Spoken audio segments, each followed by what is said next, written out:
कि भौजी समझैले रहे हमरा के प्यार से यही ना। अरे भौजी समझैले रहे हमरा के प्यार से तो जाए में न झगड़ा कोई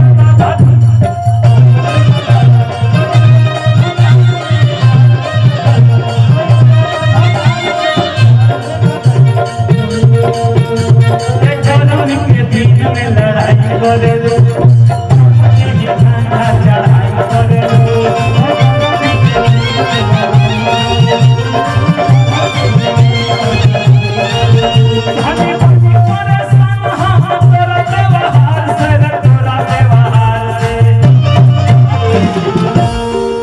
भौजी